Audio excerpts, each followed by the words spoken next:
Ah, ça y est, il a dépassé Closer? Ouais, Miroslav le cul. Ah, ok. Miroslav le cul.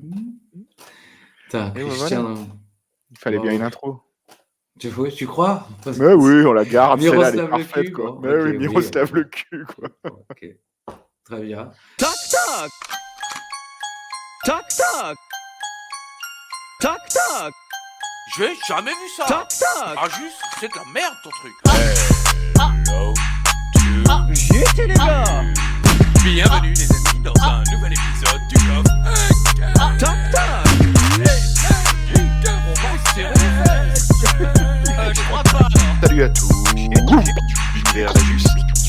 J'étais les gars. Vive le chocolat. Hello to you. Bienvenue les amis dans un nouvel épisode du coffre. Eh oui les petits enfants, c'est l'heure du coffre à papy avec l'anecdote. Oh mais non mais oh. Ah oui mais je suis le gars qui fait le plus d'audience. Mais qu'est-ce que vous en savez? Ben j'ai les chiffres. Et alors 8. Mais non. Ah bon ben j'ai pas les bons chiffres. Ben voilà. Bon, c'est l'heure de l'anecdote de papy. Vive les Twix. Ah bon? Mais quel est le rapport? Ben moi j'aime bien. Chocolat c'est de la merde. Ah bah donc, on lance une feud avec Parrain. Hello, Parrain, super. L'épisode de la dernière fois, c'est de la merde. Je sais. Bon, alors l'anecdote. Oui, bon, ok, d'accord. C'est encore une blague que vous avez copié-collé sur... Oui, bon, c'est une histoire vraie. Ah bon. Je me suis renseigné. Mais c'est vos histoires? Oui, je me suis renseigné. Ah bon. Alors, vous savez, j'étais jeune marié à l'époque. Non, c'est pas. Bah si, bah je vous le dis, je venais de me marier avec l'autre conne. Mamie? Oui. Ben pardon, c'était son petit surnom. L'autre conne. Et c'est comme ça. Bon, alors, qu'est-ce qui se passe? On était en voyage de noces. Et bon, je suis allé, j'en ai profité, puisqu'on était dans un endroit que je connaissais bien, pour aller faire une partie de pêche avec les copains. Ah bon? Pendant le voyage? Oui, mais attends, j'explique. Ben souffle pas, allez, ferme ta gueule. Ah bon? Bon, alors, j'ai profité pour faire une partie de pêche avec un copain. Et le copain, il dit, alors pourquoi t'es avec tes femmes? Bon, tu sais, j'aime vraiment la pêche. Ben oui, mais alors, il me répond, mais tout de même, tu aurais pu rester consommer un peu ton mariage. Alors, je lui explique, je dis, non, elle a une infection vaginale. Oh purée, non, merde. Ah, papy. Attends, j'ai pas fini. Mais tu sais combien j'aime la pêche.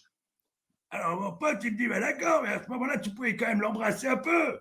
Alors j'ai dit, non, elle a un abcès dentaire et toutes ses dents sont gâtées. Mais tu sais que j'aime bien la pêche. Mais c'est horrible. Oui, mais attends, j'ai pas fini. Je me pouffe d'avance. Comme ta grand-mère. Oui, bon, ça va. Ouais, alors, il me dit, mais pourquoi tu l'as pas emmené en promenade? Oui, impossible, elle a un pied beau, l'autre conne. Je la surnommais déjà l'autre conne à l'époque. Et tu sais combien j'aime la pêche? Là, mon pote, qui a toujours été un bon pote, il dit, excuse-moi, mais s'il a autant de problèmes, pourquoi tu l'as épousée? Moi, je lui dis, en plus de ça, elle a des vers, et tu sais comment j'aime la pêche? C'est ça, le nom de Dieu, quoi. C'est une histoire vraie, hein? Tu souffles? Bah oui. 40 000? Tu souffles? Bah oui. Il serait temps de revoir les tarifs à la baisse, quoi, sérieux. Commence pas à négocier, là, hein? CGT, là, on augmente, hein? Et le coût de la vie? Oui, mais là, nous, c'est le coût de notre vie, là. Ça paye cher, là, je vous le dis, hein. Oui, mais attends, la semaine prochaine, j'aurai mieux. Ouais, je veux pas savoir. J'ai rien trouvé pour l'instant, mais je cherche, hein. Dans mon cerveau, tout est vrai. Oui, c'est ça. Bon, bisous, si vous voulez. La canne? Non. Bon, d'accord. Bientôt alors. Oui, allez, je me casse, hein, j'ai rendez-vous avec une grognasse. Oh, purée. Mais vous avez aucun... Ça va, papy? Ah oui, non, je me suis étouffé, il était en train de manger un Twix. Eh oui, placement de produit, j'ai un double contrat. Twix, bam, j'enchaîne. Ching, bling, bling. Allez, ta gueule, bisous. Bon, super.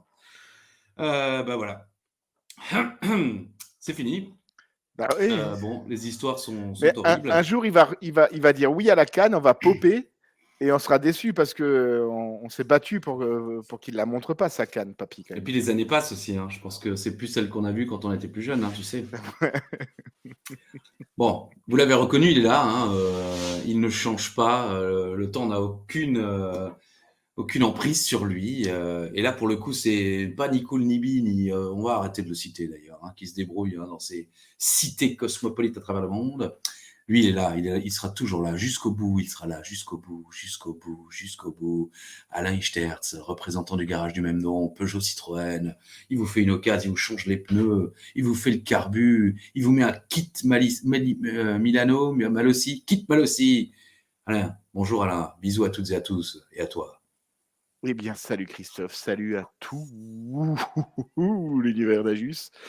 Ravi de vous revoir pour une nouvelle review de la SCW cette semaine. C'est lundi, c'est beau, la vie, ce sera après. Ouais. Mais en tout cas, belle review s'il en fut, s'il en est. Et très heureux de partager ce moment hebdomadaire avec toi, mon cher ami, et avec ton merveilleux univers bienveillant, adorable. Ouais, je tartine. Ouais. Ok, pas de problème. Okay, alors, où, quand, pourquoi? Bah oui, tu tartines. Mes chers amis, dans l'histoire de la SCW, nous sommes aujourd'hui le 8 avril 2008, en direct de Boston, dans l'État du Massachusetts, devant 1,5 million de téléspectateurs, pas un de plus, pas un de moins non plus. J'ai rendez-vous avec l'histoire, Christophe, comme toutes les semaines en ce moment. J'ai rendez-vous avec l'histoire le 8 avril. En ce 8 avril, nous fêtons les anniversaires des regrettés Jean-Pierre Pernaut et Jacques Brel. Ouais, alors il y a quand même... Pardon, avec tout le respect que j'ai pour M. Pernaut.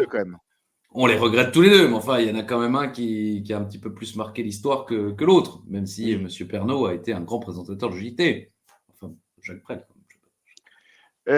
8 avril, anniversaire également de Jean Benguigui, qu'on a beaucoup aimé dans nos jours heureux. Cuisinier dans nos jours heureux, effectivement. Avec nous foutre dehors, là, tous les deux. Il déconne. Non, je déconne. Mais c'était moi, mangez. C'était moi, faut manger. Faut manger. Donc Jean Benguigui, qu'est-ce que j'avais aussi? J'avais Alexandre Debanne. C'est un présentateur de vidéogag? Oui, tout à fait. Et pour être très honnête, moi je pensais qu'il était décédé. Non, mais il a fait un grave accident de moto. Un grave accident de moto, c'est ça. Et quand il est revenu, il s'est fait virer de TF1. Ah, sympa les gars. Sympa. Je crois qu'il a été sur AB Moteur, qui s'appelle désormais Automoto la chaîne. Exactement. Jean Benguigui, Alexandre Debanne et Patricia Arquette qui fêtent leur anniversaire le 8 avril. Dans l'histoire du catch et de l'univers, le 8 avril 1995, les Public Enemy à la ECW Arena remportent les titres ECW en battant Chris Benoit et Dean Malenko, et dans l'autre équipe, Rick Steiner et le Tasmaniac. Waouh. Et ouais. Dans le même show, Eddie Guerrero qui bat Tuco Scorpio pour le titre TV. En 1996, première apparition de l'Ultimate Warrior après plus de 3 ans et demi d'absence à WWF Raw. Je l'ai ramené le Warrior pour le plaisir. Le Warrior. Le guerrier ultime. Le guerrier ultime. En 2002, le 8 avril, Spike Dudley qui bat William Regal pour le titre européen. En 2013, moment marquant de toute une génération, Dolph Ziggler qui cash in son Money in the Bank contre Alberto Del Rio le lendemain de WrestleMania 29. Bien sûr. Pop nucléaire, il y avait Dimitri, il y avait Colby et il y avait Hervé Zu, notre cher ami Roméo qui était présent. Ce WrestleMania-là, je ne l'avais pas fait. Dans le même show, Wade Barrett qui bat le Miz pour le titre intercontinental. On s'en rappelle un petit peu moins. Mais il me semble que le Miz gagne le titre intercontinental à WrestleMania. Il le perd direct le lendemain. Un peu comme Zack Ryder. Ok. Non, moi, je croyais que c'était le contraire à l'époque, non? J'ai un doute. Je me souviens de Zack Ryder qui gagne à WrestleMania et qui le perd à Raw le lendemain face au Miz en plus. Voilà, ouais. Oui. Avec le retour de Maryse. Ouais. Exactement, ouais. Donc voilà, je ne sais plus exactement le déroulé, mais en tout cas, Wade Barrett qui bat le Miz pour le titre intercontinental. En 2014, décès de James Ellsworth, a.k.a. The Ultimate Warrior. Encore une fois, le 8 avril, c'est une date marquante pour lui. À l'âge de 54 ans, le surlendemain de WrestleMania 30, donc son intronisation au Hall of Fame, la paix avec la WWE, son discours d'adieu où j'y étais les gars, par contre, sur ce coup-là, à Nola, à la Nouvelle-Orléans. Ouais, ouais. Et donc le décès le lendemain de ça. En 2018, WrestleMania 34 au Superdome de Nola, encore une fois, t'y étais les gars, Tu veux, tu Ouais. avec les débuts de Ronda Rousey, le Taker contre Cena, le retour de Daniel Bryan sur le ring, Braun Strowman et Nicolas qui battent The Bar dans le main event, Brock Lesnar qui bat Roman Reigns pour conserver le titre universel de la WWE. C'est tout pour cette semaine, Christophe. C'est déjà Et pas c'est mal. déjà pas mal. Anecdote pour ceux qui n'auraient pas écouté la cloche, c'est Roman Reigns qui devait gagner ce match.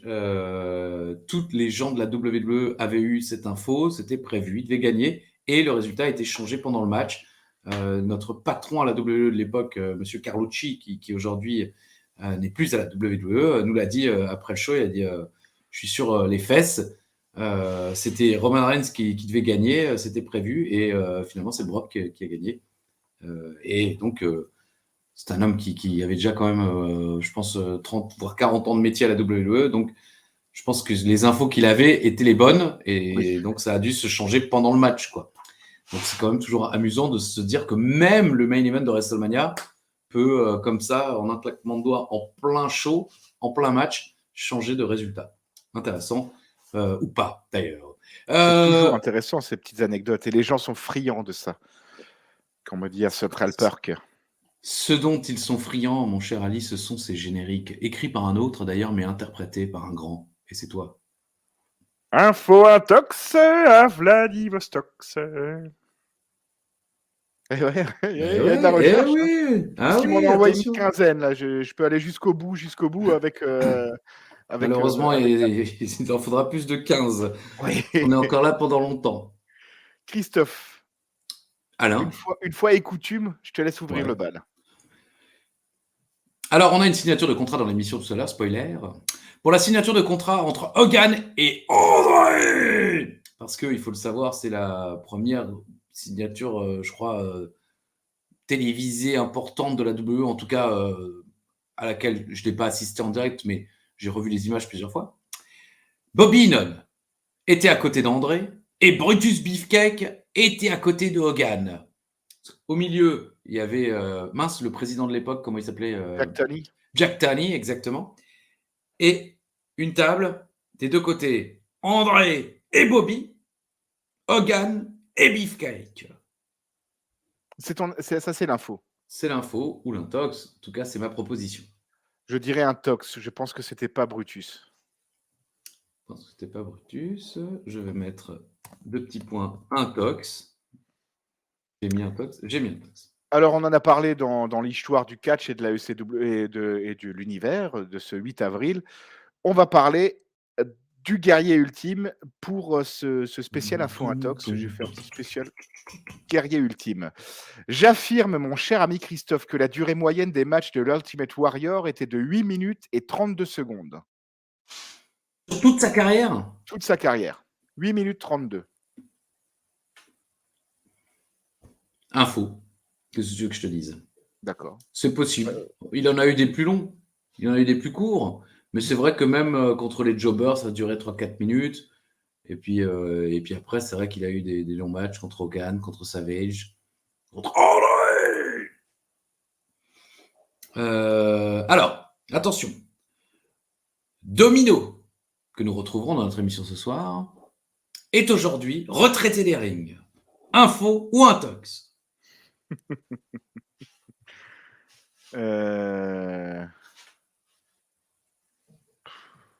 Intox. Il dit intox. J'ai quand même mis entre parenthèses, oui, c'est de la merde, mais j'étais pas inspiré. C'est très bien. C'est très bien de la merde. C'était très bon. Ah, c'est pas la même merde. Alors, j'affirme, mon cher ami Christophe, qu'il n'y a que 8 l'Ultimate personnes. Warrior. Voilà, qu'il n'y a que 8 personnes à avoir gagné contre le Warrior à la WWE. 8 personnes. Enfin, qu'il y a 8 personnes. Il y a Pas 8 que personnes. 8, ouais. Il y a 8 personnes. Ah bah attends, c'est pas quoi, comment ça ? Il n'y a pas que 8 personnes ou il y a 8 personnes ? J'affirme qu'il y a 8 personnes qui ont... Point à la ligne, pas 9. Moi, j'affirme qu'il y en a, qu'il y en a 8. Oui, mais bon. Ou que 8, si c'est un expert. D'accord, on est d'accord que pas 9. Non, Parce que- pas 9 ni 4. Non, mais- quoi. Oui, mais 4, Mon d'accord. info, c'est mais qu'il y en a 8. Oui, mais je veux dire, il pourrait y en avoir 12, mais parmi les 12, il y en a 8. C'est ça que je veux dire. C'est pour ça que mon cerveau est en train de griller. Écoute, moi, je veux bien tenter le coup. Rick Rude, pour le titre intercontinental. Moi,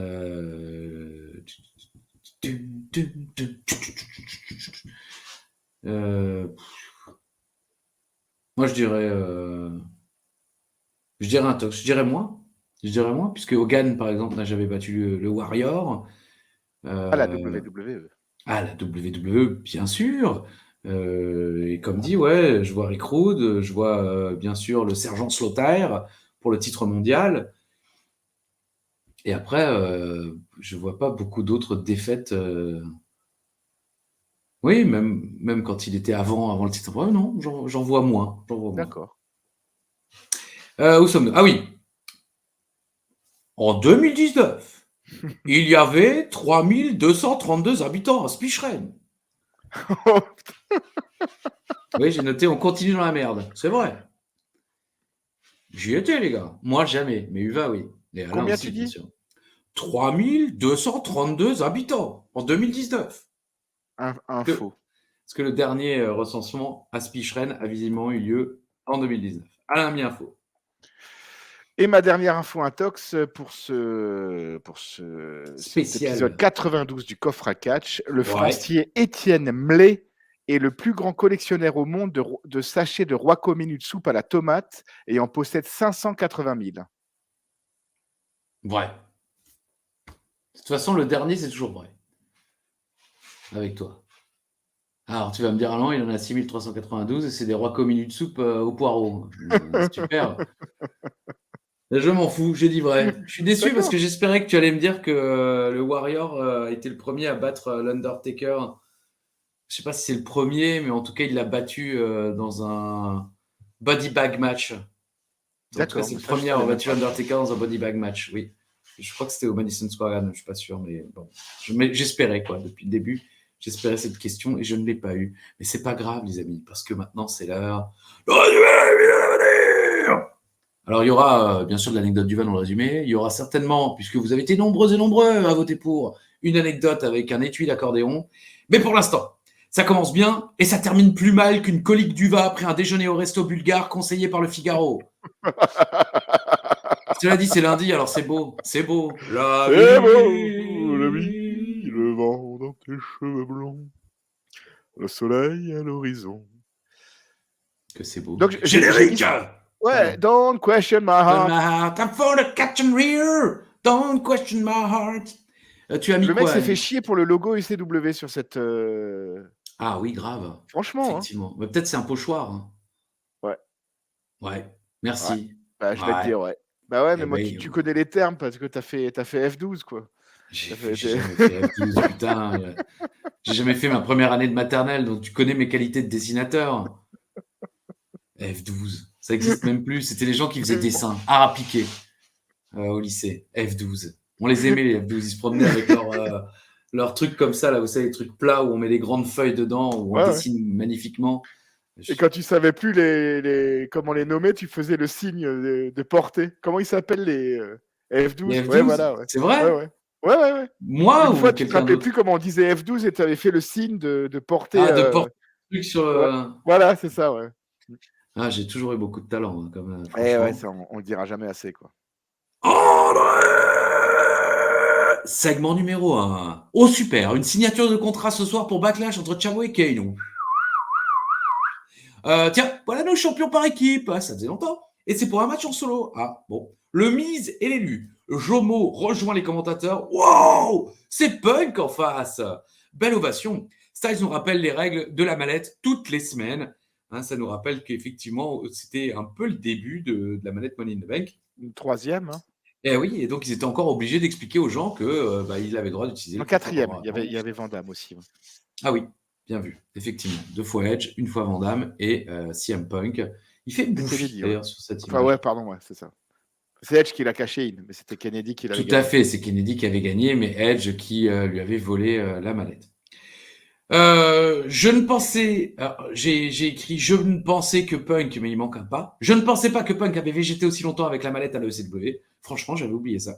Styles parle du dirt sheet et se dit que les champions se font beaucoup d'ennemis. Je ne pensais pas non plus que ça avait mis tant de temps avant d'arriver à la télé.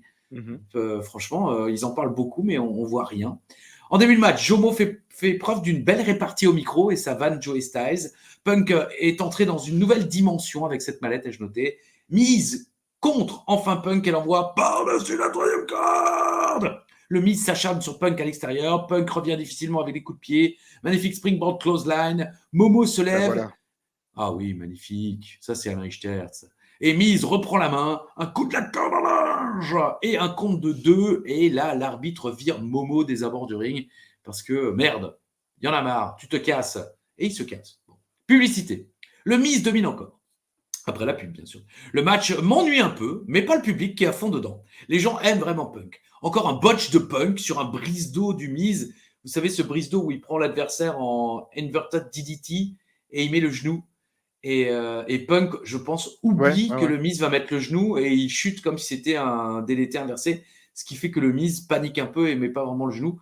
Bon, est-ce que c'est la faute du Miz? Est-ce que c'est la faute de Punk? En tout cas, c'est quand même récurrent dans les matchs de Punk. Il y a des petits botches comme ça qu'on voit pas dans les autres matchs.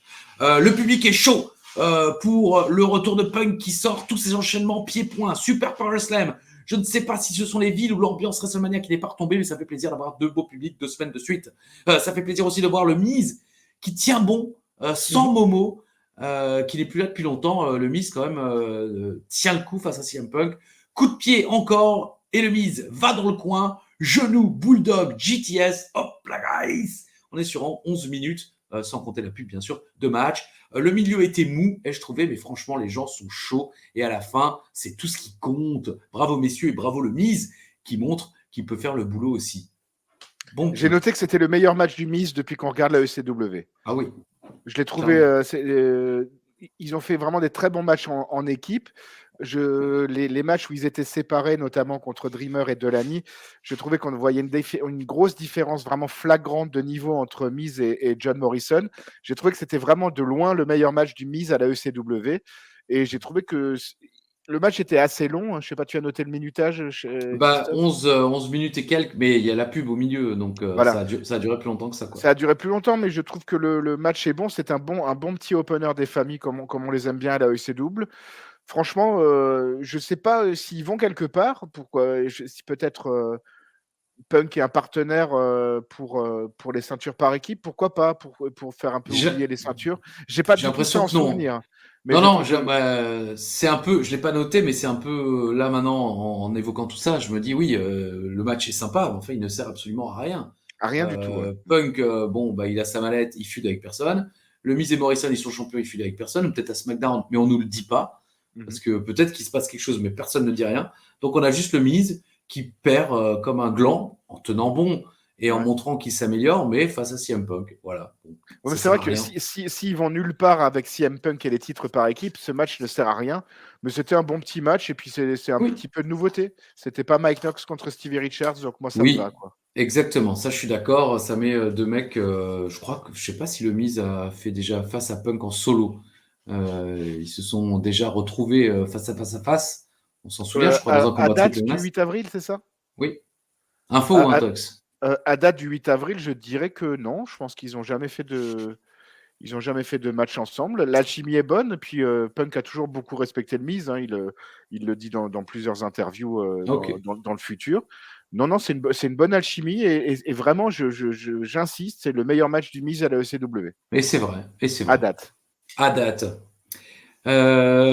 C'est le segment numéro 2. Ah voilà, vous pensiez que j'allais gueuler. Eh ben non. Colin et Dreamer viennent dans le bureau de Armando. Colin veut un contrat. Putain, il commence à me faire chier le gamin là. Le gars, il perd toutes les semaines, il veut un contrat. Mais mec, non, casse-toi maintenant. Je sais pas, honnêtement, moi ça commence à me saouler cette histoire. Dreamer dit que Colin ne veut pas un contrat gratuit, il veut le gagner. Ben ouais, mais mec, toutes les semaines tu veux le gagner et tu le perds. Donc, moi, je pense qu'il prendrait un contrat gratuit aussi. Hein. C'est vrai, mais il dit rien. Et il aura donc un nouveau match, et contre Dreamer cette fois. Et Armando promet de virer Dreamer s'il perd. D'abord, il dit ouais, si tu vas doucement, t'es viré. Et après, il précise même si tu perds, t'es viré. Je note Dreamer qui porte un magnifique t-shirt WrestleMania 24. Bien Franchement, sûr. j'aurais aimé avoir le même. Je l'ai pas. C'est mignon comme histoire, mais franchement, elle me saoule. Pas vous, point d'interrogation. Je vous demande dans les commentaires, dites-moi, j'en ai ras le cul, moi. Comment ça me fait chier de l'année? Ça prend pas avec le public. Dreamer me saoule aussi, et pourtant, je n'étais pas toujours d'avis de Nick ou le Nibi, mais ça commence à me fatiguer. Et mince, casse-toi. Enfin, je veux dire, c'est trop long, là. Ça fait beaucoup trop longtemps que le mec, il veut un contrat, il en a pas. Bah, casse-toi. Je veux. Bah non, tu veux rien. Tu gagnes pas un match, tu nous fais chier, casse-toi. Enfin, pardon. Ouais, voilà. C'est vraiment dommage encore une fois, comme je vous ai dit la semaine dernière, de retourner dans cette travée-là avec Delaney. Tu fais quelque chose avec lui ou tu fais rien, quoi. Ça n'avance pas.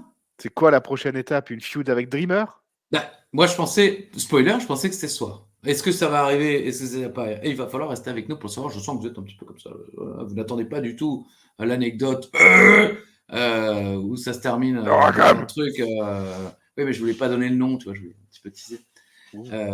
Et un accordéon, ça sera tout à l'heure. Mais voilà, bon, j'en ai marre, j'en ai ras le cul. Et alors, spoiler, c'est le main event. Dreamer de l'année, c'est le putain de main event. Putain, j'ai mal au pouce, j'ai mal aux côtes. Main event, quoi. Bon. Segment numéro 3. Et c'est le segment numéro 3. C'est Rakam. Merci, Rakam. De rien. Donc, c'est le segment numéro 3. Youpi, c'est le contrat, je notais. Armando est là pour nous présenter les superstars impliqués dans le match. Alors, je vais être honnête, je m'attendais à de la demeure. Je m'attendais à ce que ce soit long, chiant. Et je vois Chavo arriver avec Zack Ryder et Kurt Hawkins et j'ai noté, tu sens déjà venir la destruction des Edgeheads. Et ben, spoiler, j'avais tout faux. Franchement, je ne vois pas l'intérêt d'un tel segment. À Raw et SmackDown, c'est souvent chiant. Et là, franchement, bon. Kane est aimé, il n'y a pas à dire. Parce que franchement, il reçoit une grosse ovation chaque fois. C'est vrai. Au moins, ce n'est pas le main event. Et c'est là que je réalise que ce sera Dreamer le main event. Purée. Alors que Kane va signer, Chavo l'interrompt et lui dit « Attention, si tu signes, tu vas perdre le titre !» Et là, je dis, mais s'il signe pas, Chavo, t'as pas de match. Et c'est ça. Et je cite un homme dont vous connaissez forcément l'identité. S'il n'y a pas de match, dans le cul, la balayette. Voilà. Dites-nous qui utilise cette expression en 2022. Il n'y en a qu'un, c'est lui. Donnez-nous son nom dans les commentaires. Et le seul, c'est celui qui vient de Spichrein. Ouais.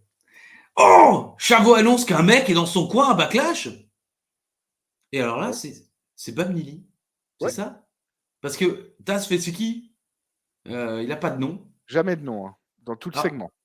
Je me demande, est-ce qu'il ne s'agirait pas du premier mari de Charlotte Flair? Bam Lily? Je crois. Écoute, je vais vérifier un instant. Ça va couper évidemment quand je vais faire ça. Mais je crois. Peut-être que je me trompe totalement.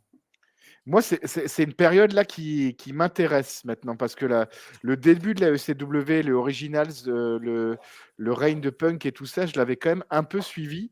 Mais là, toutes les arrivées, Bam Lily et tout ça. Donc non, c'est pas lui du tout, non. Pardon. Je sais pas pourquoi. J'avais. Excuse-moi de te couper, mon cher Ali. C'est pas grave. Mais, non, mais je voulais quand même préciser parce que les gens sont déjà en train de dire ah non, c'est pas du tout ça, t'es un connard. Et c'est pas faux. Alors, c'est qui ça? Un catcheur, English Professional Wrestler, ok. Et lui, c'est qui? Ok, il a même pas de Wikipédia. Bonsoir, madame. Qu'est-ce que c'est? Ah non, c'était Bram. C'est pour ça que j'ai confondu. Le mec, c'était un gars de la télé, il s'appelait Bram. Ouais, Bram. Bram Blair. Exactement. Mais bon, voilà, Bam Lily. Et donc, il vient. Et alors, surprise, surprise, ils attaquent Kane à 4 contre 1. Et ils foutent Kane sur une table. Frog splash de Chavo. Et Kane est... franchement. Pardon? Celle-là, j'en étais fier quand même. Hein. Ah oui. Là, tu as cliqué au bon moment. Ouais. Avec le recul, je me suis dit, bah oui, évidemment, il fallait qu'il donne l'impression aux gens que Chavo a une chance face à Kane, que Chavo avait une chance encore dans des temps face à Kane. Et j'ai noté, perso, j'y crois toujours pas. J'ai l'impression que le public non plus. Mais au moins, le segment était pas chiant. C'était court, efficace. Et puis, ça s'est pas terminé comme je pensais. Donc, c'est cool pour moi. Les segments de signature de contrat, moi, ils me font souvent chier, hein, vraiment. Bah oui. Et c'est inutile. Et quand CM Punk il signe son contrat en 2011 contre Cena, là, quand chacun a le titre, Punk le dit tout de suite. Il dit tu sais bien que ces trucs-là ne servent à rien. On flippe la table et on se rose tout de suite la gueule. Tu vois, c'est des segments qui servent à rien. Et quand j'ai appris qu'il y avait ça à la ECW, C'est 40 minutes de show, merde, foutez-nous la paix, quoi. Le Et quiz. on n'a absolument pas besoin on n'a pas besoin de signature de contrat. On s'en fout de ce match, on s'en fout de Backlash. Donc franchement, foutez-nous la paix. Mais effectivement, c'était une belle façon de faire débuter un nouveau à la ECW.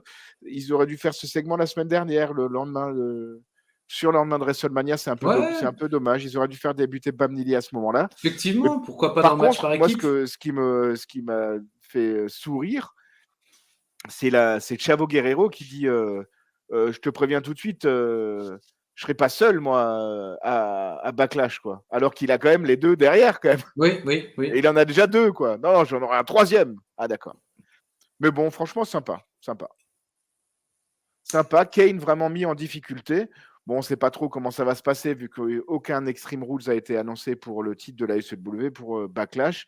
On ne sait pas trop comment ça va se passer parce que voilà, Bam Neely, ok, s'il fait gagner Chavo, il y a disqualification. Donc pour l'instant, c'est pas un avantage d'avoir Bam Neely dans son coin, quoi. Non, tu as raison, effectivement. En tout cas, dans la situation actuelle, pas du tout. Et il y aura visiblement pas d'Extreme Rules, donc c'est vrai que c'est complètement stupide. Après, 3 mecs autour du ring, il y en a un qui monte à gauche, l'arbitre y va, l'autre intervient à droite. On peut penser que c'est ce qui va se passer. Mais enfin, personne n'y croit vraiment à la victoire de Chavo à Backlash.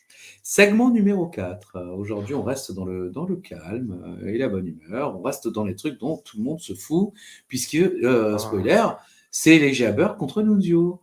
Voilà, on se dit, mais putain, et les Jabbers, mais les mecs, ils ont jamais abandonné. Jusqu'au jour où il est viré, le mec, ils se disent, on va faire quelque chose avec. Ou rien, j'en sais rien. Mais là, on est sur de l'inutilité totale. 3 minutes, même pas, 2 minutes et quelques de match. 2 minutes 40, je crois, grosso merdo. Bon, ben voilà. C'est mignon parce que Nunzio est un bon jobber en quelque sorte. Avant d'être un bon jobber, il était un très bon catcheur, mais il sait vendre toutes les prises. Il se prend des belles souplesses, des beaux coups de pied dans la gueule. C'est beau. Et puis là, il y a ce takedown, je sais même pas comment ça s'appelle, de Eli Jabber qui gagne. J'ai mis joli squash, mais encore une fois, comme on connaît l'avenir, on s'intéresse pas. On sait qu'Ed Burke qui fera jamais rien. Donc qu'est-ce qu'ils avaient en tête là? Putain, on perd un temps fou à faire des trucs qui servent à rien. Il y a vraiment personne dans les vestiaires à faire débuter, à se dire putain, vas-y, on construit. Heureusement, spoiler, il y a Kofi qui arrive tout à l'heure, donc au moins il y a ça. Mais c'est dingue quand même de perdre autant de minutes à faire des trucs qui n'avancent à rien du tout. Mais même sans connaître l'avenir, Christophe, moi, mon amour pour les Jabber qui est pour mon amour pour Elijah Burke, The Pope et tout ça, il est plus à démontrer. Moi, je le trouvais prodigieux quand il est arrivé à la ECW. Mais à un moment, ils ont jeté l'éponge et on a l'impression qu'ils continuent comme Mike Knox, en fait. Oui, mais on a l'impression que toutes les 3 semaines, ils se disent tiens, putain, on peut peut-être faire quelque chose avec. Ben voilà, on va peut-être faire quelque chose avec eux, mais c'est parce qu'on a personne, les gars, quoi. Et effectivement, dans un show avec un bon match, une signature de contrat, on va dire inutile / utile pour faire débuter quelqu'un, et ben il reste rien. Le main event, c'est Dreamer contre Delany, quoi. Ouais. Et il y a encore le Kofi moment, et du coup, il reste rien. C'était ça ou Mike Knox contre Stevie Richards, quoi. Et ça, c'est vraiment dommage. Ça, c'est vraiment dommage. Pour se remettre un petit peu de ses émotions, tiens, attends, je regarde ton t-shirt. Attends, tu peux reculer que je vois un petit peu? Est-ce que j'ai pas j'ai presque le même, en jaune.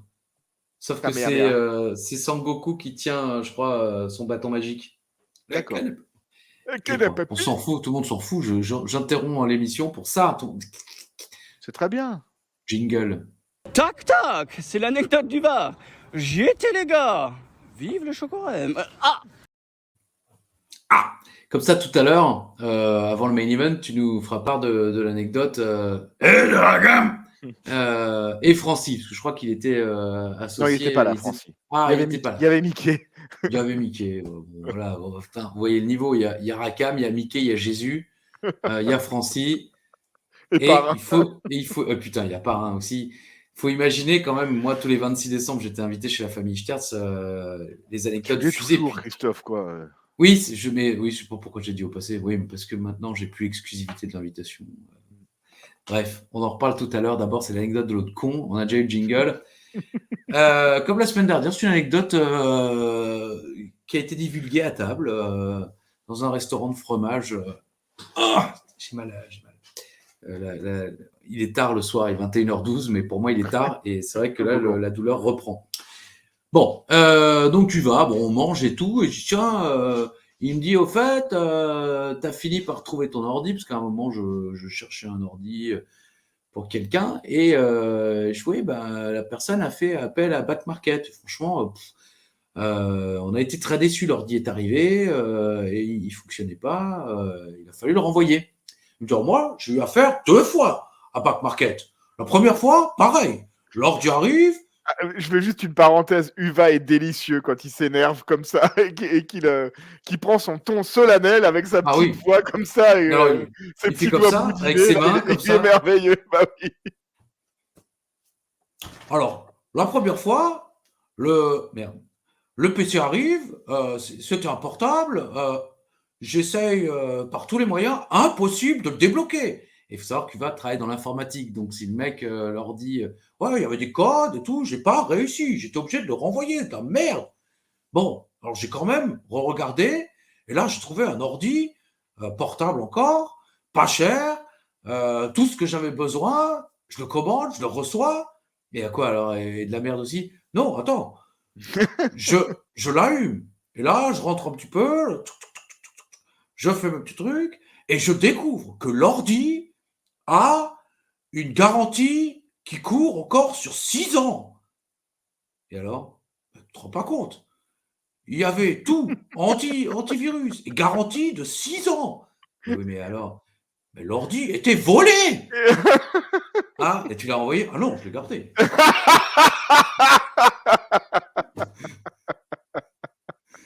Et oui, alors visiblement, a priori, d'après ce qu'il m'a expliqué, c'est que l'ordinateur a été volé à une personne qui venait de l'acheter, donc l'ordi était neuf, et avait donc payé pour une assurance ou un antivirus et un abonnement pour avoir une hotline et tout ça, le forfait complet, quoi. Mm-hmm. Et que comme il restait 6 ans dessus et que l'ordi était quasi neuf, et lui, il l'avait eu à, je crois, 3 fois moins cher que le prix en magasin si tu l'achètes neuf, quoi. Alors que l'ordi était sorti même pas depuis 6 mois. Et donc, il a dit oui, dans ce cas-là, c'est qu'il est volé. Mais j'ai la facture, donc tout va bien, je l'ai gardé. Je l'ai gardé. Tu l'as renvoyé? Non, je l'ai gardé. Ah non. Je suis quand même pas con. Donc voilà. Et donc, visiblement, comme il a la facture de Back Market, c'est quelqu'un qui a volé l'ordi et qui allait le refiler à un autre magasin de, vous savez, de revente. Je sais plus comment ça s'appelle ces magasins. C'est pas Back Market. Il y a des magasins physiques dans lesquels vous pouvez déposer vos objets, vos téléphones, certainement Cash Converters ou un truc de ce genre. Et Cash Converters est passé par Back Market pour revendre. En plus, c'était en Lorraine. Il achète à la maison, quoi. Mais voilà, donc écoutez, si vous avez perdu un truc récent, si vous avez volé un ordi récent avec un truc de 6 ans, c'est Uva qui l'a. Sachez-le. On vous donnera l'adresse. Nous, on donne tout. On donne l'adresse de Jean Moulin, on donne tout, quoi. Tout à fait. Bon, bah voilà, c'était l'anecdote de... Ah oui, tac. Tac, tac, c'est l'anecdote d'Uva. J'y étais, les gars. Vive le chocolat. Ah! Voilà. Bon, maintenant, par contre, il va falloir que je le revoie bientôt parce que j'en ai plus là. On le voit dimanche, Christophe, quoi. Ah, bah en plus, je suis con, je le sais. Eh oui. Concert de l'Harmonie de Gamsheim. Ça va être formidable. Oui, moi, j'y vais principalement pour les knackis. Les Wirschl, comme on dit chez nous, les knacks. Toujours bien cuites, le pain est bon, la moutarde également. Franchement, c'est toujours un délice. Mon cher Ali, est-ce qu'on passerait pas au segment numéro 5? Ali explose de joie, ai-je noté, car Domino est là. Domino est tout seul. Hein. Oui, alors oui. Et alors, je me suis renseigné un petit peu. Tu savais qu'ils s'étaient séparés de manière un petit peu... Alors, pas encore, je crois. Ça ne devrait pas tarder. Mais il y en a un, je crois que c'est Deuce, qui jette sa veste en cuir à Domino, quoi. Et c'est comme ça qu'ils se séparent. Et il y a 0 feud entre les deux derrière, il me semble. C'est pas comme Crime Times, où il va y avoir quand même un match ou deux. Mais là, non. Il me semble qu'ils se séparent après une défaite. Et puis voilà, ciao, c'est fini, Deuce et Domino. Mais là, Domino est effectivement tout seul. C'est notre prochain champion de la WWE, c'est Kofi. Kofi qui fait une petite promo dans les vestiaires, il termine pas boum, boum, boum. Ça permet à Taz pour la première fois de le faire bien, puisqu'il vient de l'entendre. Donc Ouais. il fait ah boum boum boum, j'adore. Kofi écrase le genou de Domino sur le ring et ce dernier vend le bras. Ça commence bien. Visiblement, ils vont insister sur ces good vibrations. Kofi qui dit qu'il veut amener ça à la ECW, ces bonnes vibrations. Sans doute une référence aux Beach Boys qui n'étaient absolument pas jamaïcains. Domino surprend Kofi dans le coin et l'écrase dans le ring. 4 personnes tentent de lancer un chant Kofi, Kofi, ça prend pas. Kofi revient rapidement et enchaîne les rapides coups. Air Jamaica, boom drop pour les intimes. Pardon. Parce que... Non, mais c'est pas grave. Je crois que c'était ça. Non, oui, il fait le boom rock et boom drop, pardon, et il l'appelle Ouais. le Air Jamaica. Domino évite un saut et se prend le Trouble in Paradise. Et voilà, hopla guys, on est sur du 4 minutes. 4 minutes 5 secondes de match. Kofi est toujours invaincu. Je me demande, tiens, pour le coup, qui sera le premier à le battre, mais aussi quelle sera sa première vraie feud. Parce que pour l'instant, il affronte les mecs les uns après les autres sans vraiment s'arrêter sur eux. Mais j'ai aucun souvenir de sa première rivalité, peut-être chez Sheamus. Et je n'ai pas non plus le moindre souvenir de qui sera le premier à le battre. Est-ce que vous vous en souvenez? N'hésitez pas à nous le dire dans les commentaires. Est-ce que tu t'en souviens, Ali, de la première défaite de Kofi? Non. En tout cas, là, on est encore sur un match totalement inutile. Si ce n'est, En fait, moi, j'avais pas des super bons souvenirs des débuts de Kofi à la WWE parce que pour moi, je vous l'ai déjà dit, c'est l'archétype du catcheur du catcheur face qu'on nous force à aimer. Il est fabuleux, aimez-le, aimez-le, aimez-le. Et je trouve que là, justement, à travers ces matchs, bon, c'est toujours la même chose, mais on installe un moveset, on installe une espèce d'overness qui est en train de monter quand même. C'est vrai. Et je trouve ça. Et maintenant, voilà, une petite feud. Ah oui, ils auraient pu commencer à feuder, même contre Nunzio. Ça aurait donné lieu à des matchs sympas, sans victoire de Nunzio. Mais simplement une victoire de Kofi. Nunzio, genre Kofi veut lui serrer la main après le match, Nunzio l'agresse. Voilà, utiliser Nunzio à bon escient, ça permet en plus de mettre Kofi face à un mec qui sait bosser. Ça aurait pu être sympa. Là, ça tourne effectivement en rond. C'est vrai que là, on a eu le Iron Mike Shark, comme je l'appelle, James Curtis. James Curtis plusieurs fois. On a eu Douce, on a eu Domino. Non, franchement, tout tourne en rond à la ICW. Mine de rien, là, Ouais. ça fait quand même pas mal de mois que putain, ça rame de ouf. Encore une fois, moi, je me souviens de ce moment où sur Action, il va y avoir plein de jeunes qui vont arriver, des mecs qui vont réussir, d'autres pas du tout, réussir Sheamus, pas réussir, je me souviens même plus des noms de. Enfin voilà, il y en aura plein. Harris, celui qui sera avec. Oui, mais je pensais pas forcément à Chris, je pensais vraiment à des mecs qu'on n'a jamais vus avant. Il y en a un qui sera avec Alicia Fox et qui va rien faire du tout. Ricky Ortiz aussi, ou Tito Ortiz. Non, Tito Ortiz, je crois que c'est le MMA. Et je crois que c'est Ricky Ortiz qui était à la WWE. Bon, bref, il y a plein de jeunes qui vont arriver, ça va venir. Voilà, mais on veut du nouveau maintenant. Depuis longtemps, les gars. Merde, réveillez-vous. Et ensuite, je suis en train d'écrire, va-t-on enchaîner une deuxième émission sans présence? Ah non. Féminine, allez, je notais, mais au moment où j'écris ça, bam, elles apparaissent à l'écran. On a Eve Torres qui parle à Kelly et Leila qui arrive, qui dit ouais, moi je suis la top diva ici. Il y a la place que pour une gagnante du Diva Search. Fais gaffe. Bon, voilà, super. Les meufs, elles font plus rien. Hein. Et il n'y a plus que 2 meufs, quoi. Ouais. Kelly et Leila. Et voilà, bon, il y a Eve Torres qui est dans le coin, mais je pense qu'elle va pas rester. Elle est magnifique, Yves, franchement. Ouais, c'est vrai. Yves Torres, elle est vraiment magnifique. Les 3 sont quand même. J'ai bien aimé l'intercation de Leila. Je trouve que là, quand elle dit pour répondre à tes questions, oui, ils sont vrais. C'est moi qui n'ai pas voulu coucher avec lui. Enfin, elle répond à des questions qu'on lui pose pas. J'ai trouvé que c'était sympa. Mais effectivement, voilà. Même moi, ça m'avait vraiment beaucoup plu de voir Kofi Kingston et Kelly en équipe. Faites des matchs mixtes, continuez à faire des trucs comme ça, c'était vraiment sympa. Il n'y a que 2 femmes. Alors bon, au bout d'un moment, les matchs mixtes. Oui, mais voilà, ça fait un peu catcher Kofi d'une manière différente. On voit un peu Kelly sous un autre angle. On peut voir aussi Leila sous un autre œil. Mais c'est vrai que voilà, foutez-nous des femmes. Nous, on veut que ça. On veut des matchs de diva. Quoi. On veut du changement. Oui, voilà, c'est ça. On veut du changement. On veut que ça arrête de tourner en rond. Putain de merde, il y en a marre là. Je commence à m'énerver là. Hein. Surtout que j'ai bu un Red Bull à 21h20, je suis pas couché, les gars. Hein. Je sais pas si vous vous rendez compte. Et là, je souffre. Tu sais que hier, j'y pense maintenant, on a un sketch que nous aimons bien où appeler le médecin, là, il est où le médecin, tu sais, oui, truc. Et pendant Raw, je sais pas, je souffrais pendant Raw. Hier, c'était mercredi, spoiler, on enregistre ça un jeudi soir. Et j'étais donc à Paris, je commentais Raw avec Chéro. Et à un moment, pendant qu'on commente, je sais pas pourquoi, je lui dis tiens, Chéro, faites-moi une piqûre dans le cul. J'ai dit les fesses.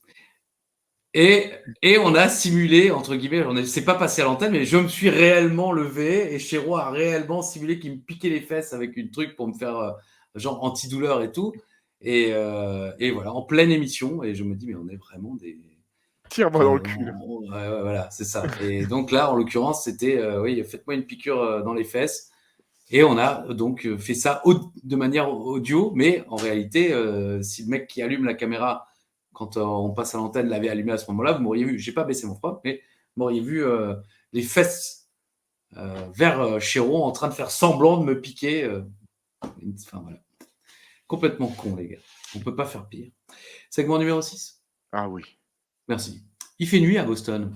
c'est vrai. On le dit jamais assez. Magnifique ville, Boston. Hein. Franchement, que j'aime tout particulièrement. Je crois n'y être allé qu'une fois avec ma maman en voyage organisé avec ma maman pour ses 50 ans. Elle voulait partir aux États-Unis avec moi. Et un groupe. On était donc un groupe de voyage organisé, quoi. Mais on visitait un parc à Boston et je me suis barré en courant parce que c'était à quelques encablures du lieu de Cheers. L'une de mes séries préférées. Je suis allé dans le magasin de Cheers et je suis rentré, j'ai acheté un t-shirt, je suis reparti au courant. Mais voilà, très bon souvenir. La ville est magnifique. J'aimerais bien y retourner un jour. Je sais pas si t'es déjà allé à Boston. Boston, jamais, non. C'est vraiment c'est à la fois un peu européen et évidemment très américain, mais ça a l'air vraiment cool. Bon, c'était le moment émotion. Replay. Kane se fait démolir par Chavo et son nouveau pote, aidé par les Edgeheads. Oh putain, la semaine prochaine. On passe, on enchaîne Elijah Burke Nunzio, on enchaîne Kofi Kingston pour le Coffee Time, on enchaîne un segment avec les divas et l'annonce, quoi. Boum. Putain Kane était. Mais j'avais carrément oublié. C'est incroyable. Je l'ai reviewé cet après-midi.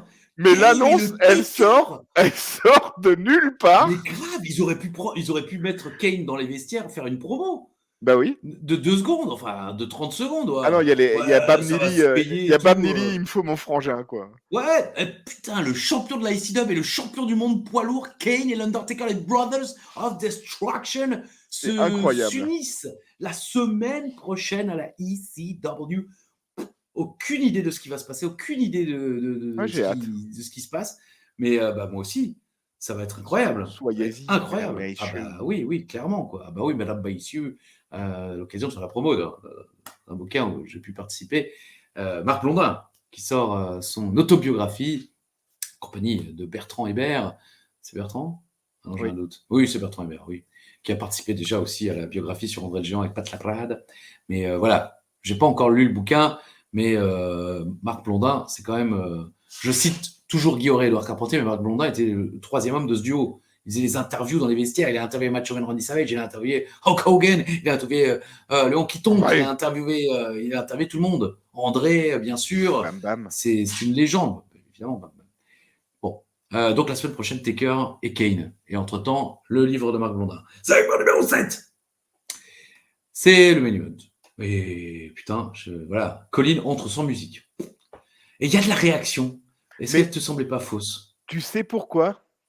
Parce que tu as chopé le Titantron de Delaney. Non, j'ai pas fait gaffe. Il a pas de musique. Il arrive en marchant et le Titantron, c'est que des moments où il se fait péter la gueule, quoi. Ah. C'est le chokeslam de Kane, c'est le splash de Mark Henry, il y a que ça. Donc je pense que j'ai trouvé ça vraiment, j'ai trouvé ça mignon quand même. Il arrive un peu apeuré, Colin. T'as remarqué qu'il y avait quand même une grosse ovation. J'ai trouvé que c'était étonnamment gros comme réaction du public. Alors, je sais pas si c'était du vrai. Boston, c'est quand même une terre un peu ECW. Hein. C'est le coin, le coin ECW. Pendant le match, il y a un silence de mort. Alors, bon. En tout cas, Estrada est au bord du ring. Donc, on le rappelle. Hein, je crois qu'il ne le rappelle pas au micro pour le présentateur. Donc, je pense que ça. Si j'avais été organisateur du show et annonceur du ring, comme ça avait été le cas parfois pendant quelques temps du côté de la France, j'aurais rappelé que Dreamer peut être viré et Colin Delaney peut gagner un contrat, selon le vainqueur du match. Je pense que ça aurait impliqué le public un peu plus, parce que le public s'en fout, à juste titre, mais ils s'en foutent. Je ne sais pas combien ça fait dans les audiences, mais c'est du lourd ce main event. Je me demande vraiment si au niveau de l'audience, il n'y a pas eu... Enfin, les gens ont dû se barrer. C'est pas possible. Peut-être que certains sont restés en disant il va se passer un truc, mais spoiler, il se passe rien. Il se passe rien, putain. Alors, c'est parti, le match débute. Ça dure quand même 4 minutes et 40 secondes.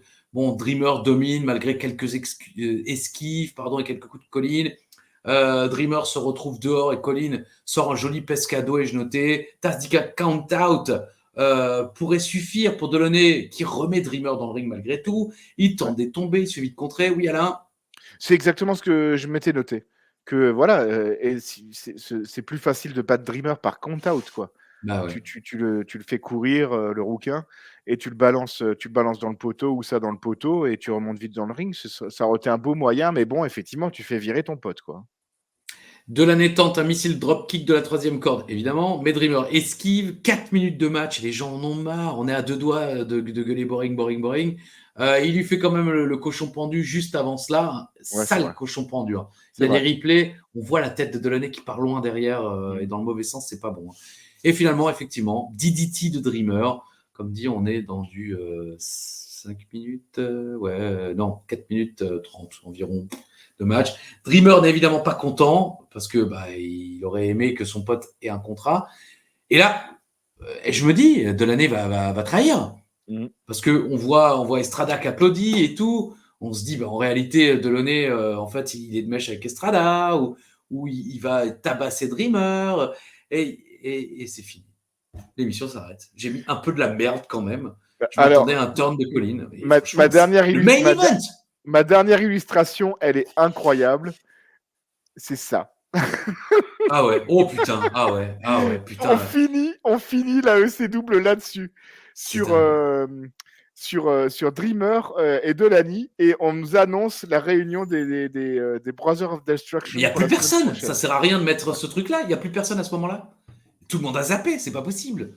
Enfin, à part encore une fois les mecs naïfs comme moi qui se disent ah oui là Colin va intervenir. Mais même ceux qui se disent ça, ils s'en foutent. Ils changent de chaîne. Il y a sans doute mieux à foutre un mardi soir à l'époque que de regarder Tommy Dreamer, Colin Delaney. Faut pas déconner quand même. Comment ils se disent on va garder des gens. Tu mets une stipulation. Tu fais quelque chose. Parce qu'un match comme ça n'a... Non, franchement, j'étais pas remonté cet après-midi, mais là, le Red Bull, ça m'a... Ouais, mais on a surtout qu'on démarre bien, je trouve, en plus, quoi. Mais c'est souvent, hein, ça fait très longtemps qu'on le dit, ça. C'est très souvent le cas.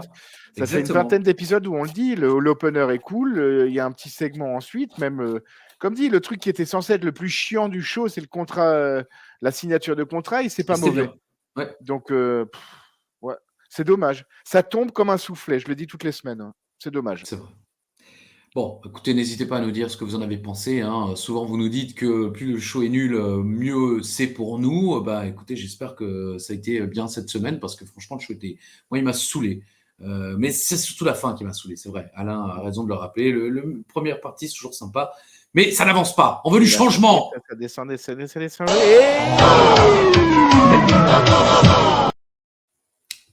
Mon cher Alain, avant l'info Atox, on l'a promis, l'accordéon. On l'a promis. Ou on l'attend pour la semaine prochaine? Ah bah non, là, on l'a promis aux gens quand même. Hein. On l'a teasé la semaine dernière. On l'a promis. Bah oui, bien sûr. Elle va vite en plus. Hein.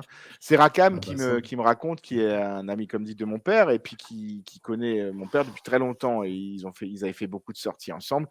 Donc Rakam qui était un soir chez Georges, au bistrot où vous allez picoler à Chilic. Hein. Et il y avait le frère de Parrain, le père de Cousin Gâteau.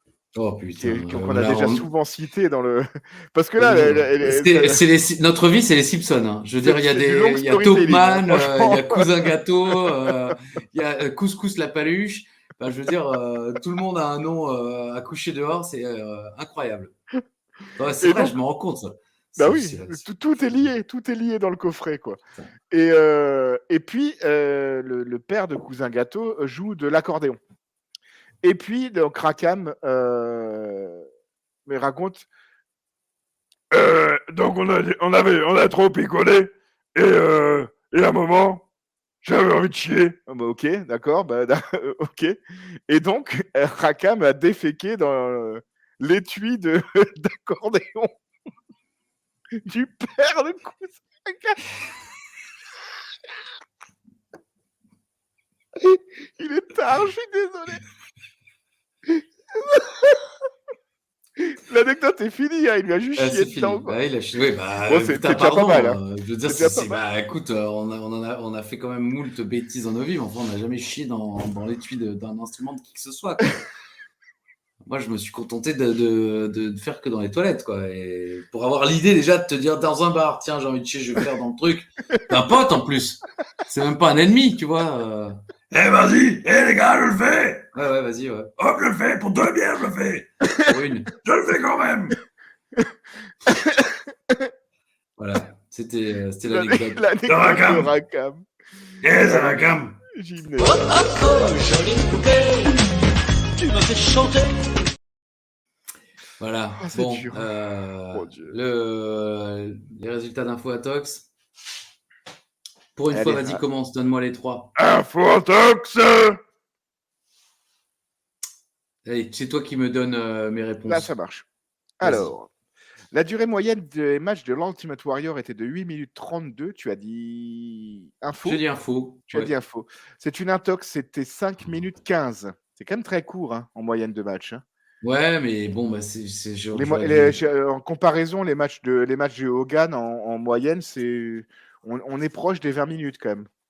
Bah oui, mais parce qu'Hogan a été champion beaucoup plus longtemps, alors que le Warrior, grosse partie de sa carrière, Le Warrior, c'était des squash matchs. Il y a eu beaucoup de squash, effectivement. Ah, oui, et il durait 15 secondes. Quoi. Il arrivait, coup de la corde à linge, et ainsi de suite. Il n'y a que 8 personnes à avoir gagné contre le Warrior à la WWE. Tu as dit intox. Ouais, j'ai dit moi. C'est une info. Oh putain! André. Dino Bravo. Ah bon? Et Dino Bravo?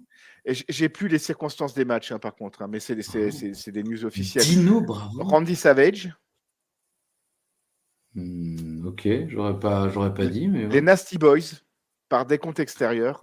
Ah oui, contre Randy Savage et le Warrior, oui. Le Sergent. Ça, je l'ai dit. Voilà.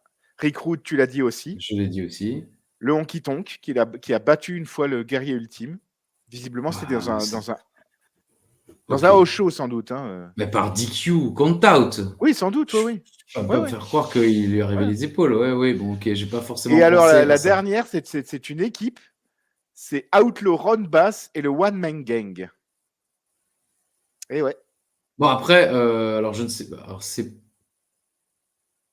peut-être Warrior et Beefcake contre. Parce qu'il feudait contre le One Man Gang, le Warrior, à un moment. Ouais. Enfin, il feudait vite fait. Ah ouais, bah alors oui, c'est.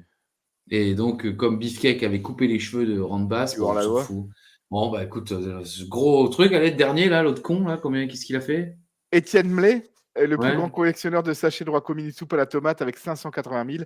C'est une intox, c'est une intro du Camoulox de Cadet Olivier, quoi. Oh merde. Il y a d'abord Olivier qui dit qu'il collectionne les ampoules de vestibule et qu'il en a 400 000. Et Étienne Mlay, joué par Cad, qui dit moi aussi je suis collectionneur, mais moi c'est les sachets de raccoon mini soupe à la tomate. Et il le regarde, il fait j'en ai 580 000.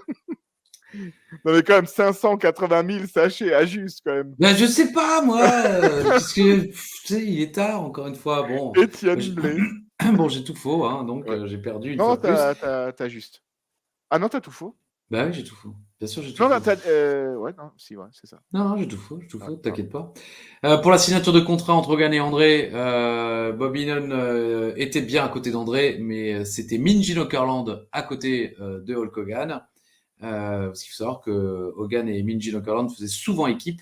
Pas souvent, mais ils ont eu une période où ils faisaient équipe. Ça me paraissait un peu tôt pour le beefcake quand même. Ouais, effectivement. Donc c'était un tox et tu avais juste. Domino est aujourd'hui retraité des rings. Tu as dit un tox, eh ben c'est faux. Enfin, tu as tort, pardon, c'est une info. Il est aujourd'hui retraité des rings. D'accord. Et comme je l'ai mis, c'est de la merde, mais je t'ai pas inspiré. Et en 2019, il y avait bien, et tu as donc raison, 3232 habitants en Spichrein.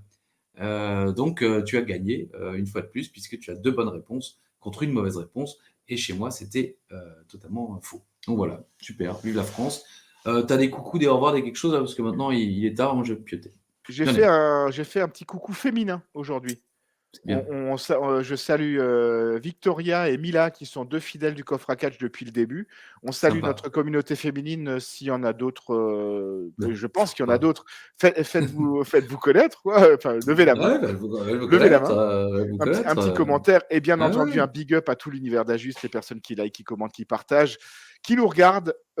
Merci d'être là. Nous, on vous promet qu'on va aller jusqu'au bout, jusqu'au bout, jusqu'au bout. Et en tout cas, on se donne rendez-vous la semaine prochaine, mon cher ami Christophe.